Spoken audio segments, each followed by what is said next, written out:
कारखाना अधिनियम 1881 के समय गवर्नर जनरल कौन थे? श्रम होता है, बाल श्रम भी होता है और नॉर्मल श्रम भी होता है, मतलब जो श्रमिक होते हैं मैक्सिमम लोग कारखाना में काम करते हैं, तो उनके लिए जो अधिनियम बनाया गया, अधिनियम का मतलब क्या होता है अगर आप समझना चाहेंगे, कानून बनाया गया। तो उस समय के गवर्नर जनरल कौन थे? कारखाना अधिनियम 1881 के समय गवर्नर जनरल कौन थे? डायरेक्ट सवाल आएगा। आंसर है लॉर्ड रिपन। जब कारखाना अधिनियम लाया गया 1881 के समय जनरल थे लॉर्ड रिपन। अब डिटेल समझना बच्चों, इसका उद्देश्य क्या था? इस नियम को कारखाने पे काम करने वाले लोगों के लिए अधिनियम लाया गया, कानून बनाया गया, उसका कारण क्या था? क्या कारण था? बाल श्रमिकों का संरक्षण और स्वास्थ्य सुरक्षा।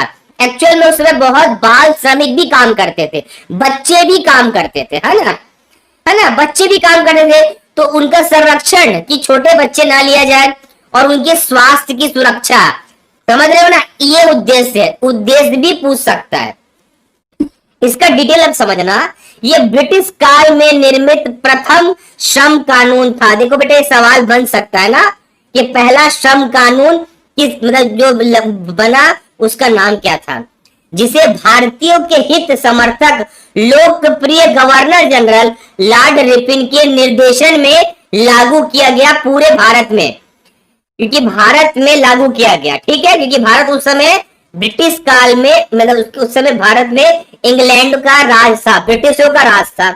लॉर्ड रिपन द्वारा औद्योगिकी क्षेत्र में कार्यरत श्रम बल की दशा में सुधार करने के लिए महत्वपूर्ण कदम उठाए गए। इस बात को याद रखना बच्चों, ये ब्रिटिश काल के समय प्रथम श्रम कानून था। उद्देश्य भी याद रखिए कि छोटे छोटे बाल श्रमिकों का संरक्षण और स्वास्थ्य की सुरक्षा, और जो डिटेल दिया हूं वो भी याद रखिए बच्चों। तो आपको ऐसे पढ़ना है कि उस समय गवर्नर जनरल कौन था, उसका उद्देश्य क्या था, और हल्का सा डिटेल ले लेंगे ना, इससे बाहर सवाल नहीं पूछेगा कि नया टॉपिक है, पहली बार ऐड हुआ है, उससे बाहर नहीं जाएगा ये, ठीक है। अगला सवाल देखते हैं। अच्छा, प्रावधान, इसके प्रावधान देख लीजिए। ये जो कानून बना उसमें कौन कौन से प्रावधान दिए गए, उन प्रावधानों को समझिए। यह श्रम कानून उन कारखाना क्षेत्रों में लागू हुआ जिसमें श्रमिकों की संख्या कम से कम 100 हो। इसको लागू करने के लिए आपके कारखाने में कम से कम 100 लोग काम कर रहे हो।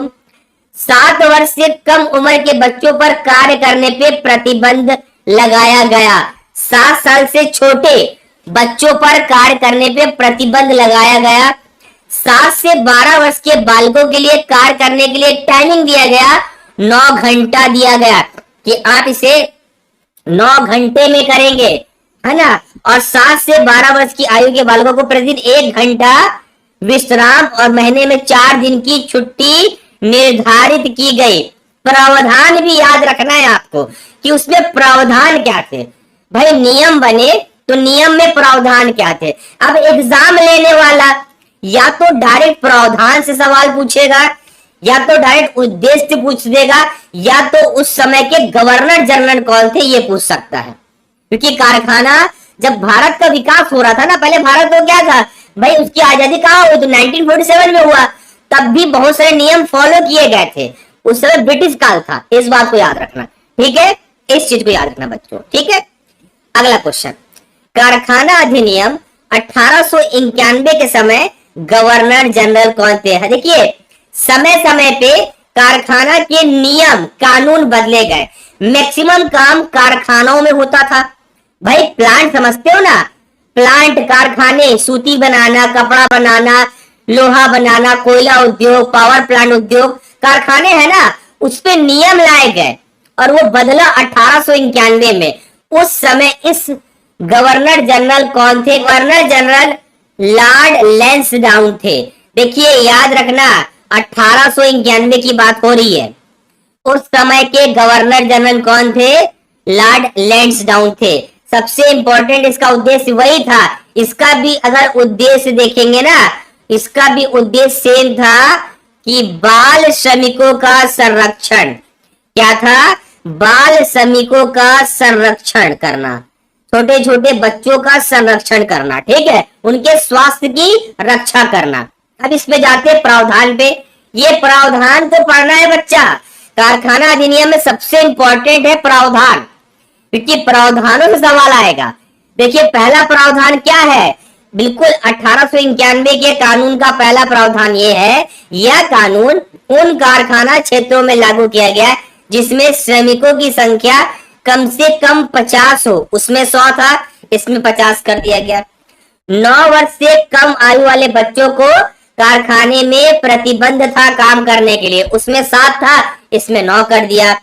9 से 19 वर्ष तक के आयु वर्ग के बच्चों को 7 घंटे का कार्य टाइम दिया गया, वर्किंग टाइम दिया गया 7 घंटे, उसमें 9 घंटे था। महिलाओं के लिए रात्रि में 8 बजे के पश्चात काम करने पे रोक लगाई गई और महिलाओं की कार्य अवधि को 11 घंटा किया गया। ये प्रावधान को देख के ही पूछेगा सवाल, सवाल करने वाला प्रावधान से ही सवाल पूछेगा। तो आप प्रावधान को पढ़ के जाना कि अधिनियम बना तो क्यों बना, उसमें नियम क्या है और कानून क्या है। वो कहीं से भी क्वेश्चन पूछ सकता है ना आपको, तो आप प्रावधान को रीडिंग कर लेना, ठीक है। उद्देश्य वही था, बाल श्रमिकों का संरक्षण और उनके स्वास्थ्य की सुरक्षा। इस बात को याद रखना बच्चों, स्वास्थ्य की सुरक्षा, ये दोनों टर्म्स, दोनों अधिनियम आपको याद होने चाहिए अच्छे से। तैयारी कर रहे हो तो प्रावधान पढ़ के जाना, दोनों के प्रावधान अलग अलग है, ठीक है। अगला क्वेश्चन, कारखाना अधिनियम 1911 के समय कौन गवर्नर जनरल था? 1911 के समय कौन गवर्नर जनरल था? देखिए समय के साथ नियम बदलते गए, समय के साथ, 2 मिनट, नियम, समय के साथ नियम बदलते गए। फिर कारखाना अधिनियम आया 1911। Lord Hardinge is the correct answer बच्चों। कारखाना अधिनियम, फिर से सुनेंगे, कारखाना अधिनियम, अधिनियम मतलब नियम, नियम मतलब कानून, कारखानाओं के लिए कानून बनाया गया 1911 में। उस समय के गवर्नर जनरल थे लॉर्ड हार्डिंग। इनका उद्देश्य था वयस्क श्रमिकों का हितों का संरक्षण। ये बाल नहीं, वयस्क, उस समय वयस्क 18 वर्ष माना जाता था, अभी भी वही माना जाता है ना। वयस्क श्रमिकों का हितों का संरक्षण सबसे मेन पॉइंट है इनके प्रावधान। भाई ये कारखाना अधिनियम 1891 का संशोधित प्रारूप है, बिल्कुल अपडेट होके आया है। 1891 का जो कानून बना था वो अपडेट होके आया है। पुरुषों के लिए कार्य करने की अवधि 12 घंटे प्रतिदिन निश्चित की गई है। देखिए अभी के समय काम 8 घंटे में होता है, उस समय 12 घंटे था 1911 में। और कम आयु वाले बालकों को रात्रि पे काम करने पे प्रतिबंध लगा दिया गया। रात में ना औरत काम करेगी ना बच्चे काम करेंगे 8 बजे के बाद से। तो आप अगर सवाल पे जाएंगे, एग्जाम पे बैठने जाएंगे ना, ये इन जगहों से सवाल पूछे जाएंगे। या तो उद्देश्य पूछ देगा, या तो गवर्नर जनरल पूछ देगा, या तो प्रावधान, इसके बाहर नहीं जाएगा वो क्वेश्चन।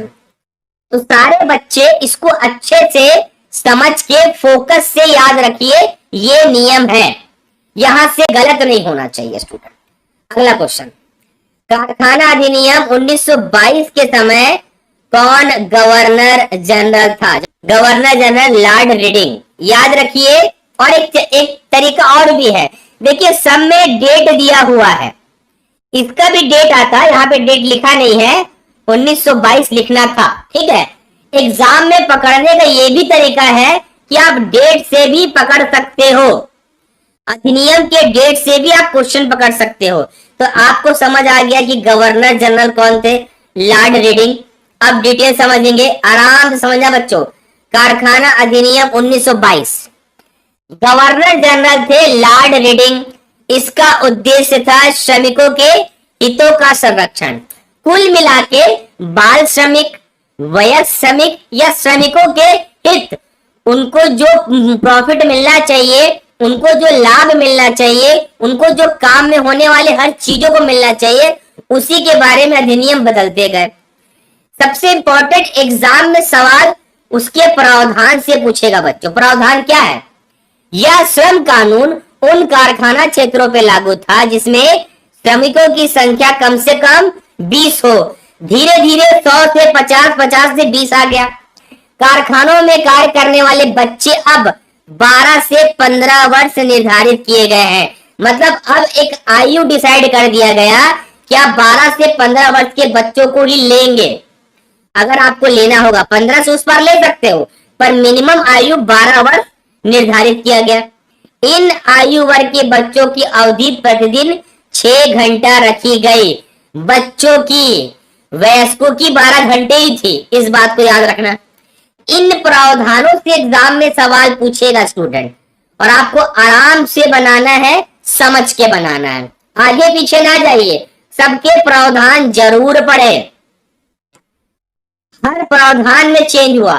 पहले कारखानों में 100 श्रमिक थे स्टार्टिंग में, फिर 50 हुए, अब 20 हो गए, है ना। फिर महिलाओं को प्रावधान दिया गया, यहाँ बच्चों को प्रावधान दिया जा रहा है, एज डिसाइड किया जा रहा है। इन्हीं एज वाइज क्वेश्चन को दिया जाएगा और आपको पढ़ के निकालना है स्टूडेंट, है ना। इन क्वेश्चन को प्रॉपरली समझिए कि एक्चुअल में क्या हुआ। कारखाना कानून बना तो हुआ क्या, कौन कौन से क्राइटेरिया लाए गए, इस बातों को समझना है। खासकर जो मैं हाईलाइट पॉइंट किया हूं वो आपको देखना है, ठीक है। अगले सवाल में आते हैं। कारखाना अधिनियम 1934 के समय कौन गवर्नर जनरल था? क्योंकि सही आंसर है governor general Lord Wellington is the correct answer. Governor general Lord Wellington is the correct answer. शाबाश बच्चों, ये याद हो गया। एक सवाल ऐसे बन के आ सकता है। अब इसके बारे में समझेंगे। इसका उद्देश्य सबका ही सेम उद्देश्य था, श्रमिकों के हितों का संरक्षण। भाई श्रमिक जो वहां पे काम करते हैं उनके हित, उनको मजदूरी समय से मिलना चाहिए, स्वास्थ्य सुरक्षा मिलना चाहिए, बच्चों की सुरक्षा होनी चाहिए, महिलाओं की सुरक्षा होनी चाहिए, यही तो हित होते हैं ना। अब इस पर डिटेल दे रहा हूं, समझेंगे। भारत में पहली बार मौसमी कारखाना व नियमित कार्यरत कारखानों के मध्य अंतर स्थापित किया गया। मौसमी कारखाना समझेंगे बेटा, छाता बनाने वाली कंपनी। छाता बनाने वाली कंपनी वो मौसम को देख के ही काम करती है। बरसात में छाते की जरूरत पड़ेगी, वो छाता बनाती है। ये मौसमी कारखाने होते हैं, ठीक है भाई। आप छाते का इस्तेमाल मैक्सिमम कब करोगे? जब भारत में पानी गिरेगा। वो मौसमी कारखाने। और ऐसी कंपनी जो 24 घंटा 12 महीना चलती है, जैसे कि दूध की फैक्ट्री हो गई, जैसे कि पावर प्लांट हो गए, ये तो 12 महीने चलते हैं ना, इस पर डिपेंड नहीं करता मौसम का। इसमें अंतर ला दिया गया। साथ ही साथ श्रमिकों के आराम हेतु पृथक स्थल चिकित्सा संबंधी सुविधाओं के मापदंड बनाए गए कि श्रमिक काम करके अगर 1 घंटा उसको टाइम मिला है लंच टाइम और वो रेस्ट करना चाहता है उसके लिए, और उनकी मेडिकल फैसिलिटी कि उनको कुछ चोट लग गया, प्रॉब्लम हो गया, उसके लिए एक नियम लाया गया। तब इस हित के लिए इस कानून को बनाया गया। वयस्क श्रमिकों की कार्य अवधि को 11 घंटे प्रतिदिन निर्धारित किया गया। अब तक 12 घंटे था, 1 घंटे कम किया गया जो एडल्ट थे। अल्प वयस्क बच्चों की श्रमिकों के लिए अवधि 5 घंटे कर दी गई। समझ आया आपको? जो 12 से 15 वर्ष के बच्चे थे 6 घंटे काम कर रहे थे, उसका 1 घंटा और कम कर दिया गया। नियमित रूप से कार्य करने वाले उद्योग और कारखाने में श्रमिकों को 10 घंटे प्रतिदिन निश्चित कार्य करने का मापदंड दिया गया। तो नियम बदलते बदलते अभी 8 घंटे का नियम आया है कि नियमित कर्मचारी 8 घंटा काम करेगा, चाहे वो गवर्नमेंट में हो प्राइवेट में हो। ये नियम बदले हैं। इन सभी नियमों को आपको याद रखना है मेरे प्यारे बच्चों, ठीक है। अगला सवाल लेके चलता हूं। 1946 अब भारत आजाद होने की स्थिति में आ गया था। कारखाना संशोधन अधिनियम के समय गवर्नर जनरल कौन थे? अब चीजें बदल रही है ना। अब ब्रिटिश कानून समाप्त हो गया था, भारत आजाद होने वाला था। उस समय एक कारखाना संशोधन अधिनियम लाया गया। कौन थे? Governor general Lord Wavell general थे जब भारत आजाद होने की स्थिति में था।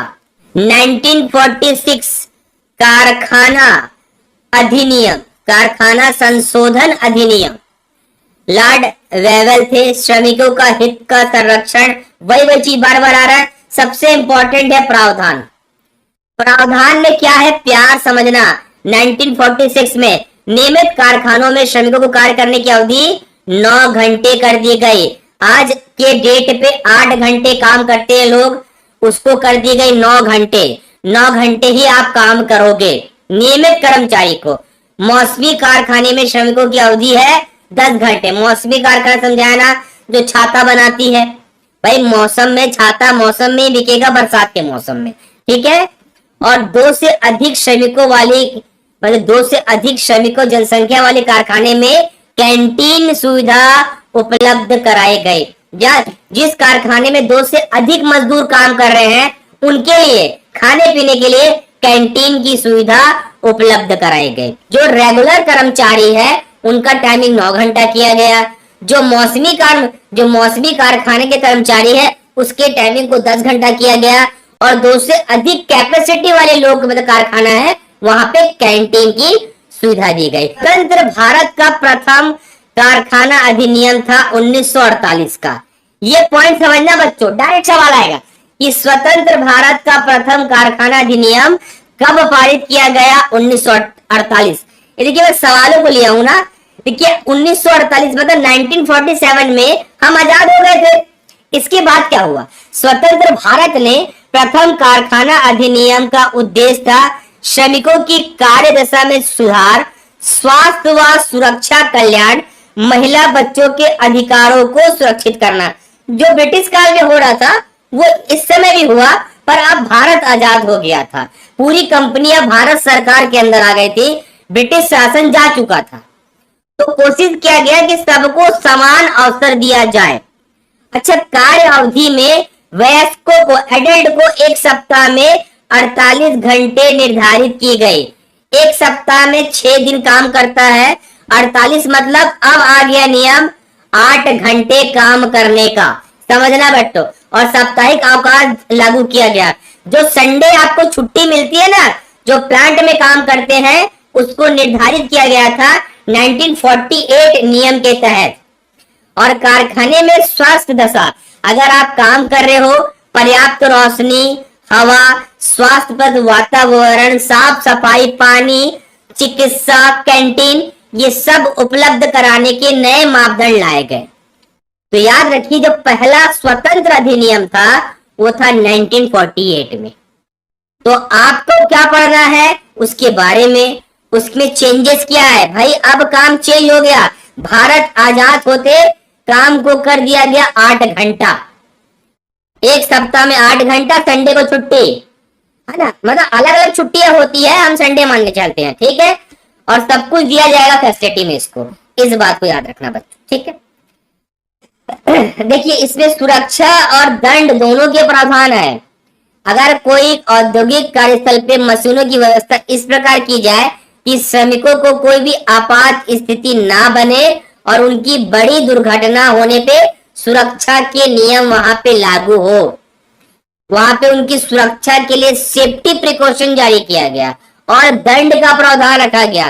कारखाना अधिनियम 1948 के प्रावधानों को न मानने वाले, उल्लंघन करने वाले को 1 वर्ष का कारावास और 1 लाख रुपए जुर्माना जैसे प्रावधान बनाए गए। जैसे भारत आजाद हुआ नियम बदल गए। तो ये सारे नियम आपको याद करना है स्टूडेंट, ठीक है। अगला, औद्योगिकीय विवाद को सुलह व कार्यवाही किस अधिनियम के तहत की जाती है? औद्योगिकी विवाद मतलब समझ रहे हो ना, उद्योगों के विवाद को सुलझाने के लिए किस अधिनियम के तहत वहां पे कार्यवाही की जाती है। उद्योग में विवाद हो गया है, बिजनेस में विवाद हो गया है, उसको सुलह कराने के लिए कौन से अधिनियम लागू किए गए? आराम से बताइए मुझे कमेंट करके, जवाब दीजिए मुझे प्यारे बच्चों, कौन से अधिनियम लागू किए गए? औद्योगिकीय विवाद अधिनियम 1947 धारा 10A। 1947 तो क्लियर हो गया है, भारत आजाद हो गया करके, ये नियम आप नहीं भूलना। इसी नियम के समय जो समय मतलब तहत औद्योगिकीय विवादों को सुलझाया जाता है। औद्योगिकीय विवाद में सुलह की कार्यवाही, औद्योगिकीय विवाद को की दशा में सुलह अधिकारी जो इसको वो करेगा, औद्योगिकीय विवाद अधिनियम 1947 की धारा 10(1) के अंतर्गत औद्योगिकीय विवाद पर हस्तगत करके सुलह की कार्यवाही करते हैं। देखिए सबसे इंपॉर्टेंट क्या है इसमें, इस अधिनियम की धारा, किस धारा के तहत सुलह की जाएगी, मतलब भाई समझाया जाएगा कि विवाद ना करो करके, अधिकारी आएंगे समझाएंगे। पर आपके एग्जाम में सवाल पूछा जाएगा 1947 धारा 10(1), इसके असफल होने के कारण विवाद को श्रम न्यायालय में भेजा जाता है कि आप वहां जाके कंप्लेन कर दीजिए लेबर कोर्ट में और जाके अपने विवाद को ठीक करवा लीजिए या न्याय ले लीजिए। ठीक है, इस बात को समझना। पर सबसे बड़ा सवाल यही आता है किस अधिनियम के तहत इसको सुलह कराया जाता है। ठीक है, अगला क्वेश्चन। अच्छा समझेंगे, इसमें और भी डिटेल है। छत्तीसगढ़ औद्योगिकी संबंध अधिनियम 1960 की धारा 21 के अंतर्गत कोई भी नियोजक अथवा कर्मचारी, कोई भी प्रतिनिधि किसी औद्योगिकी विषय में परिवर्तन के संबंध में कोई भी सूचना विवाद सुलह अधिकारी को दे सकता है। एक्चुअल में होता क्या है मैं आपको समझा रहा हूं, इसका मतलब क्या। प्लांट में लोग काम कर रहे हैं, अब ऐसा कोई नियम आ गया कि जबरदस्ती ओवर टाइम कराया जा रहा है, ऐसा कोई समय आ गया कि पेमेंट नहीं दिया जा रहा है, ऐसा कुछ कांड हो गया कि वहां पे काम कराया जा रहा है पर कोई सुरक्षा नहीं दी जा रही है, तब विवाद होता है प्लांट का मजदूरों से, तब हड़ताल होता है। उसी के बेस पे क्या होता है, सुलह अधिकारी नियुक्त किया जाता है, पर ये नियम के तहत होता है। अगर सुलह नहीं हुआ, ठीक है, सुलह ना होने की स्थिति पर उक्त अधिनियम की धारा 43(5) में इसे असफल घोषित करके विवाद को लेबर कोड में भेज दिया जाता है। ये सुलह नहीं हो रही है, इस धारा के तहत इसे लेबर को ट्रांसफर किया जा रहा है। भाई क्या विवाद होगा, मजदूरों का कारखाने से विवाद क्या होगा, पेमेंट को लेके, काम को लेके, ओवर टाइम को लेके। ये विवाद अगर वहां पे हो रहा है, पहले ट्राई करेंगे कि वहां के अधिकारी इसको सेट कर ले। अगर सेट नहीं होते हैं तो इस नियम के तहत लेबर कोर्ट जाता है वो। ठीक है, चलिए। प्रसूति हित लाभ अधिनियम 1961 के अंतर्गत महिला श्रमिकों को प्रसूति काल में कितने सप्ताह का साप्ताहिक अवकाश दिया जाता है? जवाब दीजिए कमेंट करके, जवाब दीजिए बच्चों। महिला श्रमिकों को प्रसूति काल में कितने सप्ताह का साप्ताहिक अवकाश दिया जाता है? आप कितने सप्ताह, मतलब बच्चे होने के बाद नहीं आओगे भी चल, 12 सप्ताह की छुट्टी दे सकता है, 12 सप्ताह की छुट्टी दे सकता है। अगर 12 सप्ताह ना पूछा जाए तो मान के चलेंगे एक महीने में 4 सप्ताह होता है। यहाँ पे याद रखिए एग्जामिनर वहां पे 3 महीने कर देगा तो आप वहां पे हड़ बनाना बिल्कुल समझेंगे। समान श्रमिक अधिनियम 1976 लाया गया, प्रसूति हित लाभ अधिनियम 1961 लाया गया, महिला श्रमिकों के हित के संरक्षण के लिए विशेष प्रावधान रखा गया। ठीक है, महिलाओं के लिए समान श्रमिक अधिनियम क्या है कि भैया पुरुषों को जो आप पेमेंट दे रहे हो सेम महिलाओं को भी दो ना भाई। पुरुषों को पेमेंट दे रहे हो तो सेम महिलाओं को भी दो।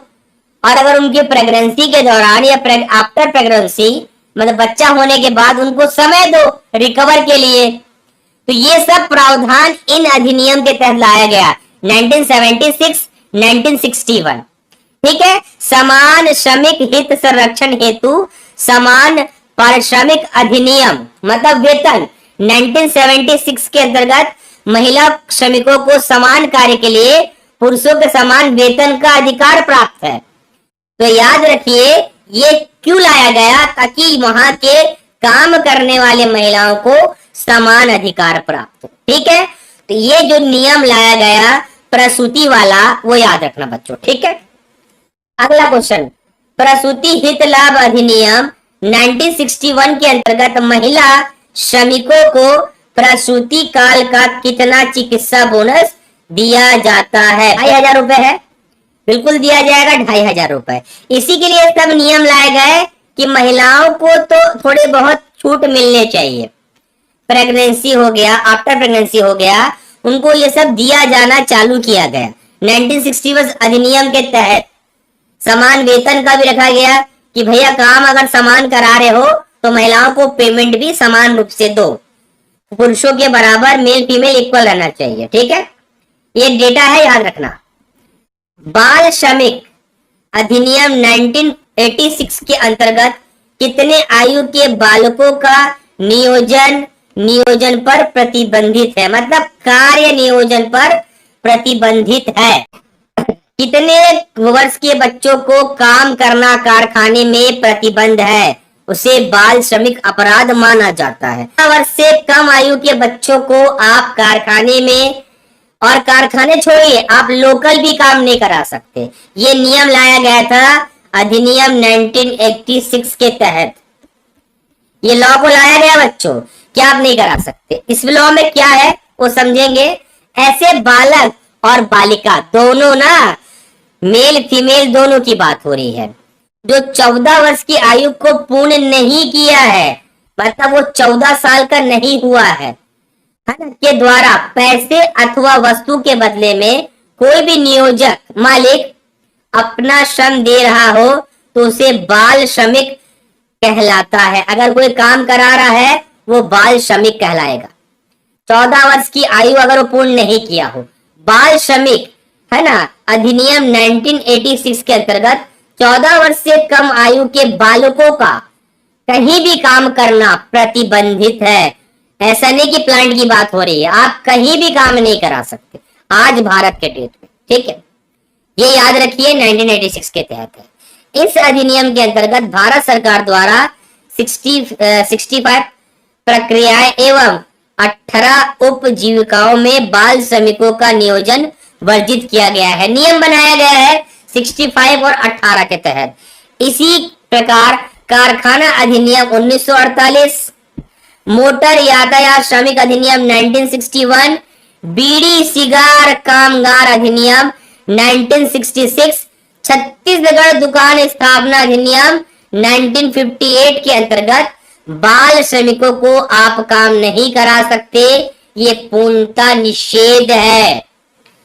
कई लोग ट्रक चला रहे हैं, वो मोटर यातायात में आ जाएगा। कई लोग कारखाना में काम कर रहे हैं तो कारखाना अधिनियम में आ जाएगा। कई लोग बीड़ी बनवा रहे हैं, सिगरेट बनवा रहे हैं, वो वहां पे आ जाएगा। और छत्तीसगढ़ में कई लोग दुकानों पे काम करवाते हैं, बड़े बड़े शॉपिंग मॉल्स में, वो छत्तीसगढ़ दुकान स्थापना अधिनियम के अंतर्गत आ जाएगा। अगर काम करते पकड़ा दिया गया तो जुर्माना है, याद रखना। ठीक है, औद्योगिक संबंध विषयक कानून के अंतर्गत कौन कौन सा अधिनियम आता है? कि औद्योगिकीय सब्जेक्ट के लिए जो कानून बनाया गया वो कौन कौन से कानून थे? ऑल है औद्योगिकीय विवाद अधिनियम। अगर विवाद हो गया, अभी किए ना, विवाद करने की दशा में कौन आता है? सुलह अधिकारी। अगर ये भी नहीं करा पाएगा तो लेबर कोर्ट चला जा सकता है। छत्तीसगढ़ औद्योगिकीय संबंध अधिनियम 1966, व्यवसाय संघ अधिनियम 1926, औद्योगिकीय स्थानीय आदेश अधिनियम 1946 और छत्तीसगढ़ औद्योगिकीय नियोजन अधिनियम, ये सभी उद्योग के बिजनेस के लॉ है। याद रखना बच्चों, डायरेक्ट सवाल बना सकता है। और एक चीज समझा रहा हूं, इसमें बहुत सारे तरह के सवाल बना सकता है। डेट पूछ सकता है, कौन कब कब लागू हुआ करके, इस बात को याद रखना। ठीक है, संविधानों के उपयुक्त प्रावधानों को अनुसरण करने के लिए श्रम कानून बनाया गया। भाई कानून बनाया गया तो उसका कोड भी है, लेबर कोड। छत्तीसगढ़ के लिए प्रासंगिक महत्वपूर्ण श्रम कानून एक सूची में निम्नानुसार है। इस सूची में उल्लेखित है कि छत्तीसगढ़ से आरंभ होते राज्य अधिनियम और शेष केंद्रीय अधिनियम को फॉलो करेगा। मतलब ये कानून बताता है कि छत्तीसगढ़ के नियम भी फॉलो करेगा और जो केंद्र के श्रम अधिनियम है उसको भी फॉलो करेगा, दोनों फॉलो करेगा। इस बात को याद रखना। मजदूरी संबंध कानून के अंतर्गत कौन कौन सा अधिनियम आता है? मजदूरी संबंधित कानून के अंतर्गत कौन कौन सा अधिनियम आता है? ऑल मजदूरी भुगतान अधिनियम, मतलब आपको वेतन स्टैंडर्ड देना पड़ेगा जो सेंट्रल गवर्नमेंट तय करेगी। न्यूनतम मजदूरी अधिनियम, आप इससे कम पैसा नहीं दे सकते, उतना ही देना पड़ेगा वेजेस में। बोनस भुगतान अधिनियम, अगर कंपनी को प्रॉफिट हो रहा है तो आपको बोनस भी देना पड़ेगा। ये सभी मजदूरी संबंधित कानून अधिनियम के अंतर्गत आते हैं। ये सारे बच्चे इस पॉइंट को याद करके चले, गलत कोई भी नहीं करेगा। औद्योगिक स्वास्थ्य सुरक्षा संबंधित सामान्य कानून कौन कौन सा अधिनियम नहीं आता है? ठेका श्रमिक विनिमय उत्पादन अधिनियम नहीं आता है, ठीक है। औद्योगिक स्वास्थ्य सुरक्षा अधिनियम में आता क्या क्या है? कारखाना अधिनियम ये फॉलो करेंगे। पर्यावरण का संरक्षण, आपका जो भी प्रदूषण होगा उसको भी इनको फॉलो करना है। रासायनिक दुर्घटना की स्थिति में आपात योजना की तैयारी होनी चाहिए। भाई रासायनिक केमिकल लीक हो गया, मर गए तो क्या करेंगे लोग? और खतरनाक मशीनों के विनिमय का अधिनियम, सिखाना भी है मजदूर को, और ऐसा नहीं है कि आप उसको कैसे मिला रहे हो। ठेका श्रमिक नहीं आएगा इसमें। महिला समानता सशक्तिकरण संबंधित कानून कौन कौन सा अधिनियम नहीं आता है? अच्छा, ये नहीं आता है, नहीं आता है। कौन कौन सा अधिनियम आता है? सभी आता है ना भाई। मात्र हित लाभ अधिनियम आता है। समान पारिश्रमिक अधिनियम बता चुका हूं कि पेमेंट बराबर मिलना चाहिए। और सामाजिक सुरक्षा संबंधित कानून, D is the correct answer. तो आपको ये जो जो आप अधिनियम देख रहे हो ना, उसको बढ़िया तरीके से देखो बच्चों, मैं समझा रहा हूं, है ना। और अब क्लियर करो क्वेश्चन को। चलेंगे अगले क्वेश्चन पे। अत्यधिक खतरनाक श्रेणी के कारखानों के लिए जिलावार सूची निम्न अनुसार है। कहने का मतलब अत्यधिक खतरनाक कारखाने मतलब वो कारखाने जहां पे दुर्घटना रेशियो ज्यादा है, मौत का आंकड़ा ज्यादा है, जहां पे काम करना एक हायर रिस्क होता है। तो गवर्नमेंट ने, सीजी गवर्नमेंट ने या सेंट्रल गवर्नमेंट ने लिस्ट जारी किया है।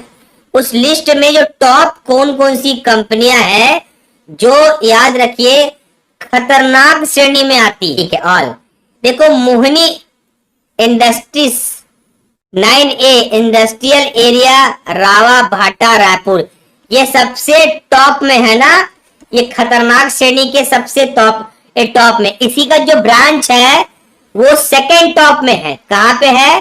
सेकंड टॉप में है, ठीक है। यहाँ पे काम करने वालों में जो मौत के आंकड़े आते हैं, एक्सीडेंटल ज्यादा मामले आते हैं, इसलिए इसे खतरनाक श्रेणी में रखा गया है। मतलब आपको सेफ्टी प्रिकॉशन कारखाना अधिनियम ज्यादा ध्यान में रखना पड़ेगा। टॉप 2 याद रखिए, एक मोहनी है और एक है प्राकृतिक इंडस्ट्रीज प्लांट नंबर 9 बी रावा भाटा इंडस्ट्रियल एरिया रायपुर। ये दोनों रायपुर का प्लांट है, ये दोनों को याद रखना, बाकी और मत याद रखना, ठीक है। प्रदेश के विभिन्न उद्योग में कार्यरत श्रमिकों की कठिनाइयों के निवारण और उनके कल्याण हेतु सुझाव देने के लिए श्रम आयुक्त संगठन के अंतर्गत निम्नानुसार राज्य स्तरीय समितियां गठित की गई है। अब बताइए, अगर किसी मजदूर को प्रॉब्लम आ रहा है, उसको सुनने के लिए संगठन बनाया गया, उनमें से कौन कौन सी समितियां बनाई गई है? उन समितियों के नाम बताइए। Sir, all is well, always well. Chhattisgarh श्रम सलाहकार परिषद, है ना। संविदा श्रमिक राज्य सलाहकार मंडल, छत्तीसगढ़ न्यूनतम वेतन सलाहकार समिति होनी चाहिए, समान पारिश्रमिक सलाहकार समिति। मतलब ये सारी समितियां बनाई गई हैं जहां से कोई भी लेबर, कोई भी मजदूर जाके अपने हितों के लिए बात कर सकता है। इस बात को याद रखना बच्चों, ठीक है। समान पारिश्रमिक अधिनियम कब लागू किया गया था? ठीक है, हमको बताना है। 11 फरवरी 1976, 15 मार्च 1948, 23 अप्रैल 1936 या फिर 9 फरवरी 1976। इसका सही आंसर क्या है? तो इसका जो सही आंसर है वो ऑप्शन नंबर ए है। 11 फरवरी 1976 को समान पारिश्रमिक अधिनियम को लागू किया गया था। यह अधिनियम का नाम ही होता है हालांकि समान पारिश्रमिक अधिनियम 1976। ठीक है, इस अधिनियम का नाम ही है। तो ये कब लागू किया गया था? 11 फरवरी 1976 ईस्वी को पूरे देश भर में इसको लागू किया गया था, याद रखिएगा। 15 मार्च 1948 को क्या लागू किया गया था? आप कमेंट में बता सकते हैं क्या? तो न्यूनतम मजदूरी अधिनियम लागू किया गया था। ठीक है, याद रखिएगा, न्यूनतम मजदूरी अधिनियम। ठीक है, न्यूनतम मजदूरी अधिनियम कब का है? 1948 का है। और ये लागू कब किया गया था? 15 मार्च 1948 ईस्वी को ये लागू किया गया था। ठीक है ना। तीसरा है 23 अप्रैल 1936। ये किसके लिए भाई? इस दिन क्या लागू किया गया था? तो इस दिन मजदूरी भुगतान अधिनियम को लाया गया था। ठीक है, मजदूरी भुगतान अधिनियम। मजदूरी भुगतान अधिनियम कब का है? 1936 का है। और लागू कब किया गया था? 23 अप्रैल को। ये डेट भी याद रखिएगा। और फाइनली 9 फरवरी 1976 को ये बंधित श्रम पद्धति अधिनियम लाया गया था। इसके लिए भी ये सब बंधित श्रम पद्धति उत्सादन अधिनियम। ठीक है, उत्सादन अधिनियम ये कब का है? 1976 का अधिनियम है और 9 फरवरी को इसको लागू किया गया था। तो इस क्वेश्चन का जो सही आंसर है ऑप्शन नंबर ए है, 11 फरवरी 1976 को। तो देखिए, ये समान पारिश्रमिक अधिनियम और जो बंधित श्रम पद्धति उत्सादन अधिनियम 1976, ये दोनों के दोनों 1976 में आया था। ये 9 फरवरी को आया था और ये 11 फरवरी को आया था। तो आप ये डेट को भी एक जगह नोट डाउन करके और उससे सामने इसका जो अधिनियम है उसको लिख के रखेंगे ताकि आपको याद रहे। ठीक है ना। अच्छा देखिए, थोड़ा सा ये समझ लीजिए कि जो समान पारिश्रमिक अधिनियम है उसमें कुल, ठीक है, इसके अंदर कुल 3 अध्याय है। ठीक है, 3 अध्याय है और इस 3 अध्याय के अंतर्गत कुल धाराओं की जो संख्या है वो 18 है। ठीक है, 18 धाराएं और 3 अधिनियम। और लागू कब हुआ था वो तो मैं बता चुका, 11 फरवरी 1976 को लागू किया गया था। ठीक है, अब दूसरा प्रश्न देखते हैं। दूसरा प्रश्न है कि कोई भी नियोजक समान प्रकृति के काम की भर्ती के दौरान पुरुष व महिला में लिंग के आधार पर कोई भेदभाव नहीं कर सकेगा या फिर नहीं करेगा। यह अधिनियम के किस धारा में उल्लेखित है? यह अधिनियम का मतलब क्या कि जो हमारा समान पारिश्रमिक अधिनियम 1976 की धारा है, मतलब अधिनियम है, उसकी बात कर रहा है। ठीक है, तो धारा 2, धारा 8, धारा 5 या फिर धारा 6, कौन सी धारा के अंतर्गत यह कहा गया है कि चाहे कोई भी कार्य हो, उसमें काम की जो प्रकृति है समान हो, चाहे स्त्री पुरुष दोनों के लिए सेम ही काम करना हो।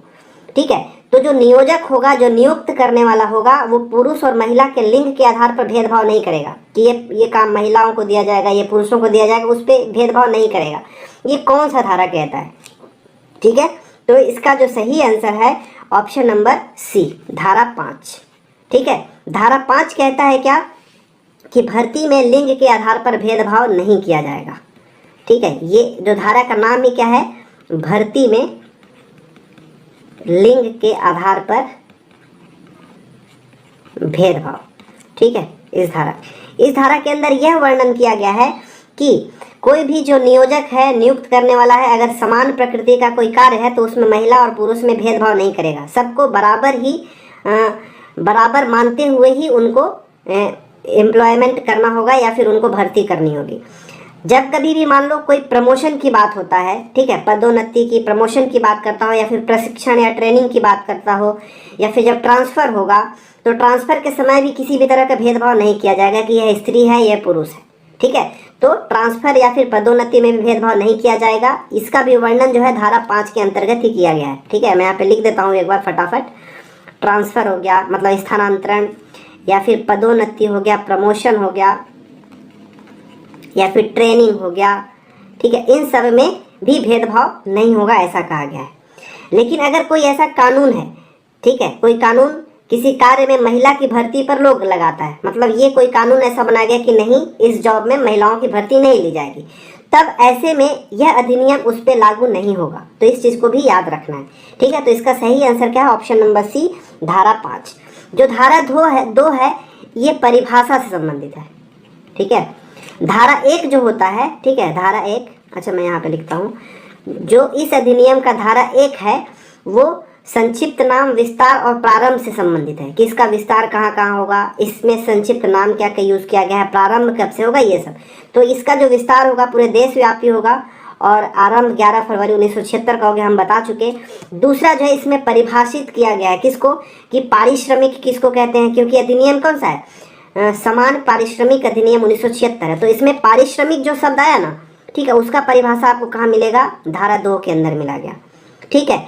और इसमें क्या बोला गया कि समान प्रकृति का काम, ठीक है, समान प्रकृति का काम। तो समान प्रकृति का काम होता क्या है, इसका भी परिभाषित किया गया है, ठीक है। तो पारिश्रमिक का मतलब क्या होता है, मैं एक बार बता देता हूँ। इसका किसके अंदर वर्णन है भाई, तो ये परिभाषा जो है ये धारा 2 के अंदर किसका किसका वर्णन करता है, पारिश्रमिक, ठीक है, मतलब वेतन कह लीजिए पारिश्रमिक का मतलब। और दूसरा क्या, कि समान प्रकृति का काम, ये दोनों क्या है, ठीक है। तो देखिए पारिश्रमिक ये होता है, पारिश्रमिक का सीधी सा मतलब है कि कोई काम अगर कराया जा रहा है तो उसके बदले में क्या मजदूरी, क्या वेतन दिया जा रहा है, उसी को हम पारिश्रमिक कहते हैं, ठीक है। वह जो है आपको पैसे के रूप में भी दिया जा सकता है या फिर वस्तु के रूप में भी दिया जा सकता है, उसको हम पारिश्रमिक या फिर सिंपली सी इसको वेतन, सैलरी, वेजेस ये सब कहते हो। समान प्रकृति का मतलब क्या होता है कि ऐसा कार्य जिसको करने में समान मेहनत लगता हो, चाहे स्त्री हो पुरुष हो, समान तरह का मेहनत लगता हो, उसमें समान तरह की कुशलता होना चाहिए, स्किल होना चाहिए, ठीक है, या फिर जो जिम्मेदारी हो ये सब बराबर होना चाहिए। तो ऐसे काम को हम समान प्रकृति का काम कहते हैं, ठीक है। तो ये धारा 2 के अंदर इसका वर्णन है पारिश्रमिक और समान प्रकृति का। धारा 8 जो है, जैसे धारा 8 जो है ये जो नियोजक है उससे संबंधित है कि जो नियोजक होगा एक रजिस्टर तैयार करके रखेगा, ठीक है, रजिस्टर तैयार करके रखेगा। मतलब जो नियोजक है या फिर जो नियुक्त करने वाला है, अगर अपने साथ अपने काम के लिए मजदूरों को रखा है तो उन मजदूरों का रिकॉर्ड रखने के लिए रजिस्टर तैयार करके रखेगा। ये किसका वर्णन है, धारा 8 के अंतर्गत इसका वर्णन है, ठीक है। धारा 6 जो है ये जो है सलाहकार समितियों से संबंधित है, ठीक है, सलाहकार समिति। इसको हम आगे भी देखेंगे कि ये सलाहकार समितियां कैसे, कौन बनाएगा, कहाँ, ठीक है। तो ये सलाहकार समितियों के बारे में यहाँ पे वर्णन किया गया है धारा संख्या 6 के अंतर्गत, ठीक है। तो ये प्रश्न क्रमांक 2 था। चलिए अब तीसरा प्रश्न की ओर बढ़ते हैं। हमारा तीसरा प्रश्न है आज का कि निम्नलिखित में सुमेलित नहीं है, ठीक है, कौन सा ऐसा विषय और जो धारा है सुमेलित नहीं है, ठीक है। तो एक्चुअली मैं ऐसे क्वेश्चन ला के आपको जो धाराएं हैं उससे संबंधित जो फैक्ट है, जो विषय है, वो आपको याद कराना चाहता हूँ।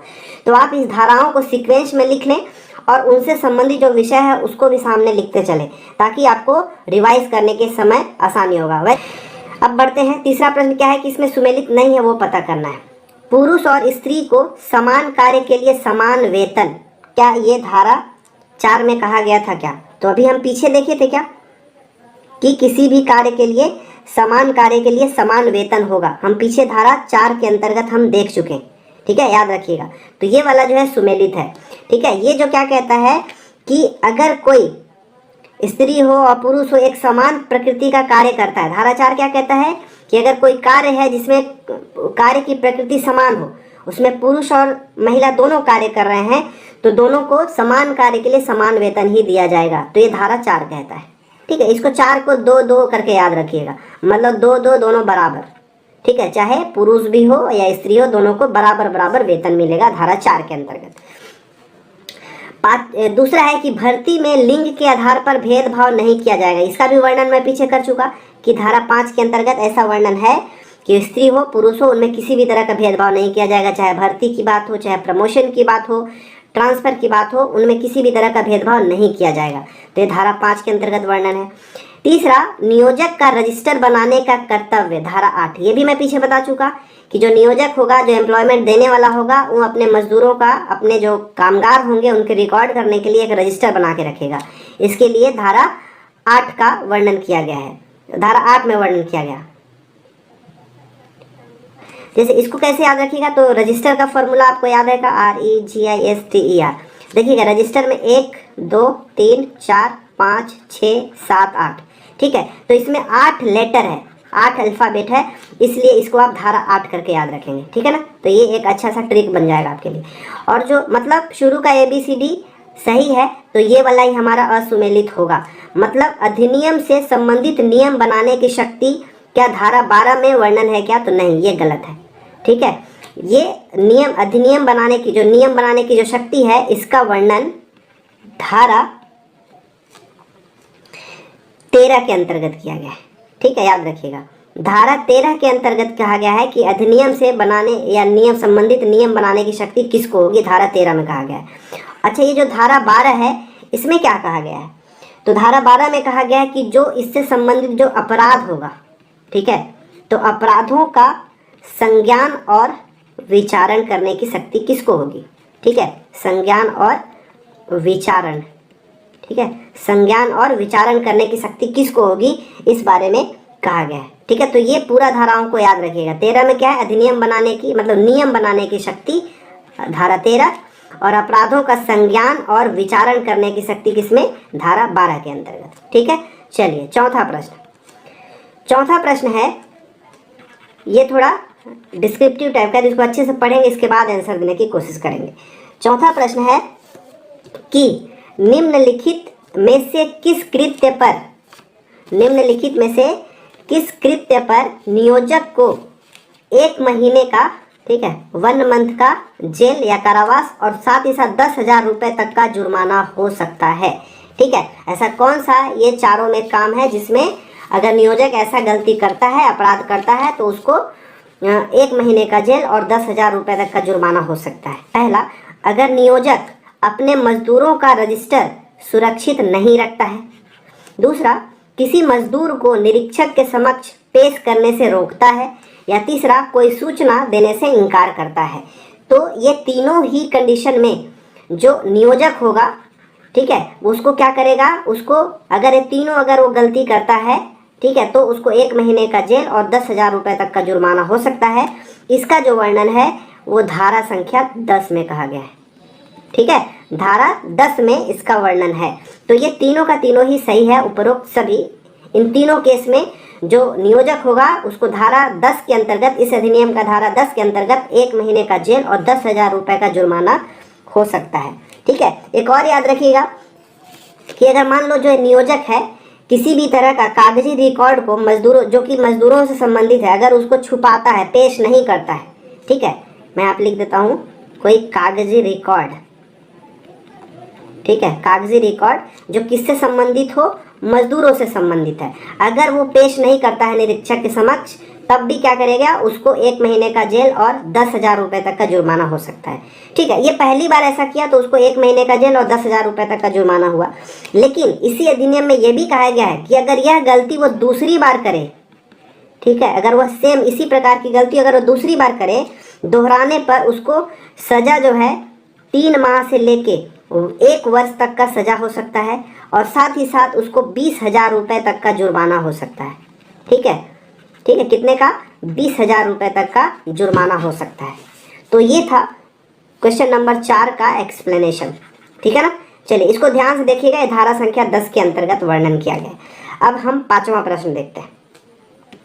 5वां प्रश्न कहता है, क्या है कि समान पारिश्रमिक अधिनियम 1976 के तहत अपराधों का संज्ञान विचारण करने का अधिकार किसको दिया गया है, ठीक है, सुप्रीम कोर्ट को, हाई कोर्ट को, या फिर हाई कोर्ट को, दूसरा महानगर मजिस्ट्रेट या फिर प्रथम श्रेणी का न्यायिक मजिस्ट्रेट, राज्य सरकार या फिर केंद्र सरकार, ठीक है, ठीक है। तो ये समान पारिश्रमिक अधिनियम 1976 का जो धारा 12 है, ठीक है, जो 12 नंबर का धारा है, उसके अंतर्गत कहा गया है कि अगर इस अधिनियम के तहत कोई अपराध होता है, ठीक है, चाहे वह अपराध नियोजक करता हो या फिर श्रमिक करता, जो करता है, तो इससे संबंधित जो संज्ञान होगा या जो विचारण किया जाएगा उसके लिए अधिकारी होगा ऑप्शन नंबर बी, महानगर मजिस्ट्रेट होगा, या फिर प्रथम श्रेणी का कोई न्यायिक मजिस्ट्रेट जो होगा इसके लिए आधिकारिक होगा, ठीक है, इसके अधिकार क्षेत्र के अंतर्गत आएगा, इसकी संज्ञान और विचारण का कार्य इसका ही होगा, ठीक है, याद रखिएगा। तो इसका सही आंसर क्या है, ऑप्शन नंबर बी, और यह धारा 12 के अंतर्गत आता है, ठीक है।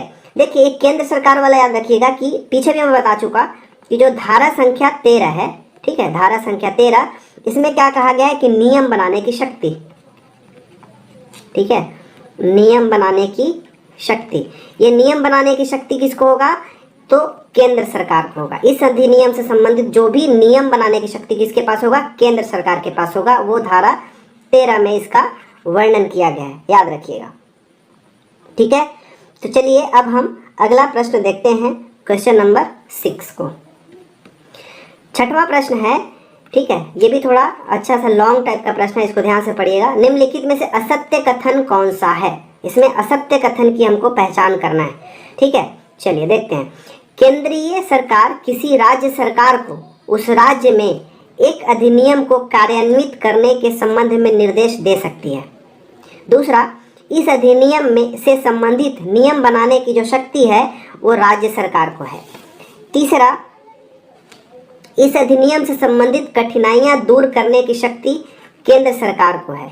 और चौथा, श्रम निरीक्षक किसी भी व्यक्ति से पूछताछ, इसको मैं थोड़ा ऊपर शिफ्ट कर लेता हूँ, किसी भी व्यक्ति से पूछताछ कर सकता है और कोई भी कागजी रिकॉर्ड देख कर मंगवा सकता है, ठीक है, किसी भी कागजी रिकॉर्ड को देखने के लिए वो मंगवा सकता है। कौन, श्रम निरीक्षक। इसमें से कौन सा जो है असत्य कथन है, हमको उसकी पहचान करना है, ठीक है। तो इसका जो सही ऑप्शन है, आंसर है ऑप्शन नंबर बी है, ठीक है। पहला बिल्कुल सही है, केंद्रीय सरकार किसी भी राज्य सरकार को, ठीक है, यह राज्य सरकार को इस अधिनियम को कार्यान्वित करने के लिए निर्देश दे सकता है, ठीक है। तो ये जो है धारा 14 के अंतर्गत वर्णन किया गया इसका, ठीक है, धारा 14 के अंतर्गत इसका वर्णन किया गया है, ठीक है। कि क्या वर्णन किया गया है, इस धारा में कहा गया कि अगर केंद्र सरकार अगर चाहे तो किसी भी राज्य को इस अधिनियम को, कौन सा अधिनियम हम अभी पढ़ रहे हैं, तो पढ़ रहे हैं क्या, समान पारिश्रमिक अधिनियम 1976, इस अधिनियम को उसको कार्यान्वित करने के लिए, एग्जीक्यूट करने के लिए निर्देश दे सकती है राज्य सरकार को। कौन, केंद्र सरकार। दूसरा, इस अधिनियम को से संबंधित नियम बनाने का जो शक्ति है राज्य सरकार को नहीं है, ये गलत है, ठीक है, राज्य सरकार को नहीं, इसको किसका है भाई, जो हमारा केंद्र सरकार है, ठीक है, केंद्र सरकार को इससे संबंधित नियम बनाने का अधिकार है। हम पीछे भी इसके बारे में देखे थे, ठीक है। तो ये कौन सा कहता है, धारा संख्या 13, ठीक है, धारा 13 में यह कहा गया है कि केंद्र सरकार को ही इस अधिनियम से संबंधित नियम बनाने की शक्ति है। तो ये सभी धाराओं को आप एक सीक्वेंस में नोट डाउन करेंगे।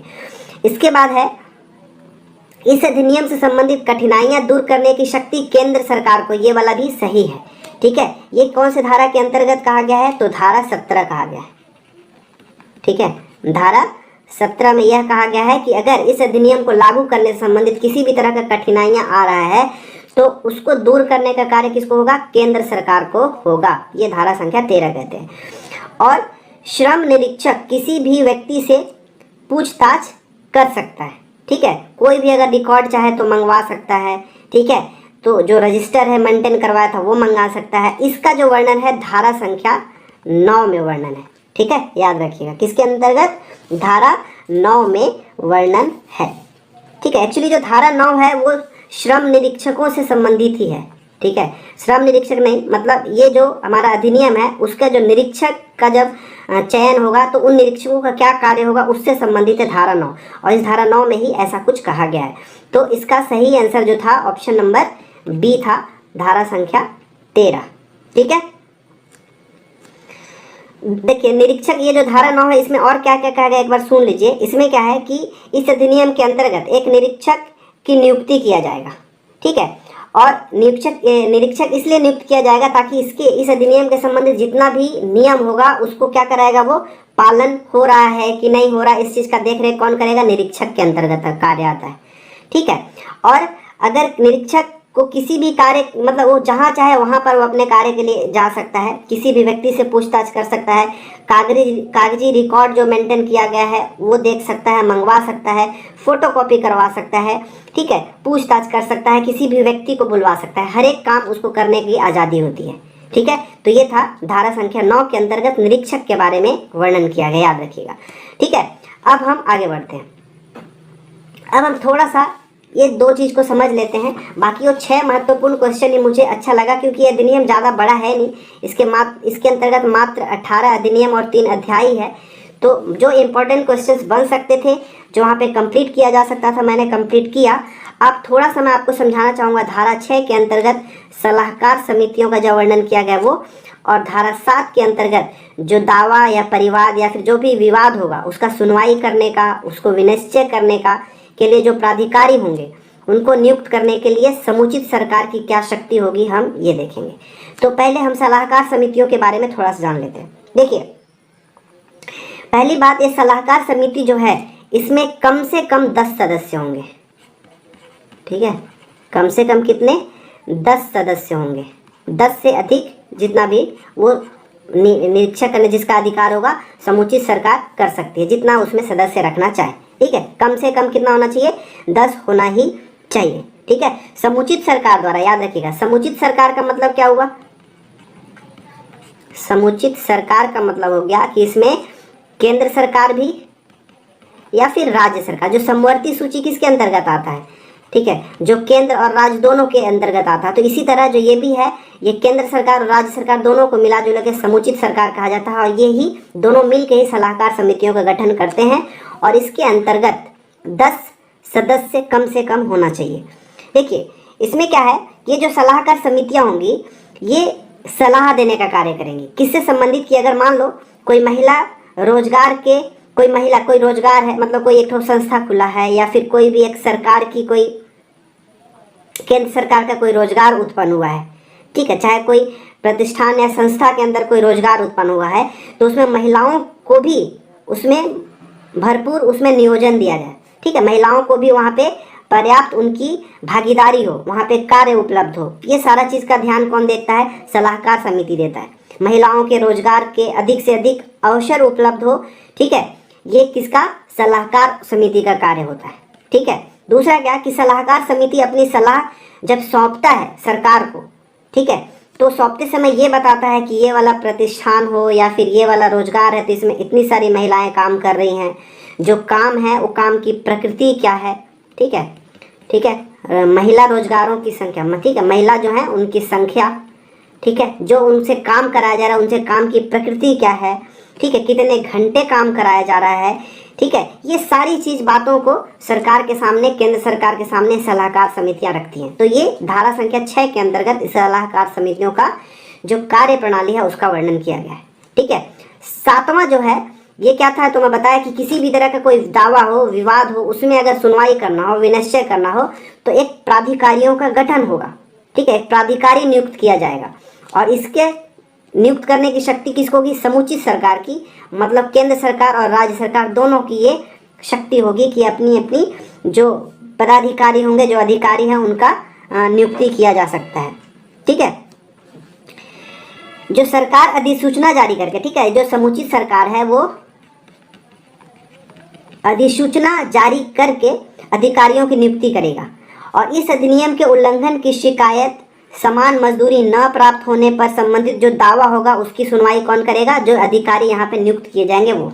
ठीक है, क्या बोल रहा हूँ, क्योंकि यह अधिनियम किससे संबंधित पढ़ रहे हैं? समान, ये अधिनियम जो हम पढ़ रहे हैं कि समान पारिश्रमिक अधिनियम। तो पहली बात, ये समुचित सरकार जो है क्या करेगा? एक अधिकारी, एक प्राधिकारी नियुक्त करेगा। ठीक है, ताकि ये सुनवाई करे कि किसी को, अगर मान लो किसी को समान पारिश्रमिक नहीं मिल रहा है, किसी के साथ भेदभाव किया जा रहा है, तो ये सबकी सुनवाई कौन करेगा? ये जो प्राधिकारी नियुक्त किया गया है वो उसकी सुनवाई करेगा। ठीक है, अगर वो मान लो किसी भी तरह का शिकायत है, ठीक है, तो उसको हैंडल करने का कार्य इसका काम होगा। लेकिन मान लो ये प्राधिकारी सुनवाई किया, और सुनवाई करने के बाद जो शिकायत करता था या फिर जो आवेदक था या जो मालिक था, इस जो सुनवाई किया गया, जो यहाँ पे आदेश जारी किया गया, अगर वह आदेश से खुश नहीं है, तो याद रखिएगा कि जो शिकायत करता होगा, जो मालिक होगा, वो 30 दिन के भीतर, ठीक है, 30 दिन के भीतर फिर से अपील कर सकता है। ठीक है, कि फिर से इसकी सुनवाई किया जाए। किसके सामने अपील करेगा? तो सरकार जिसको एक नियुक्त करेगा, ठीक है, सरकार द्वारा नियुक्त किया गया अधिकारी के सामने वापस से अपील कर सकता है।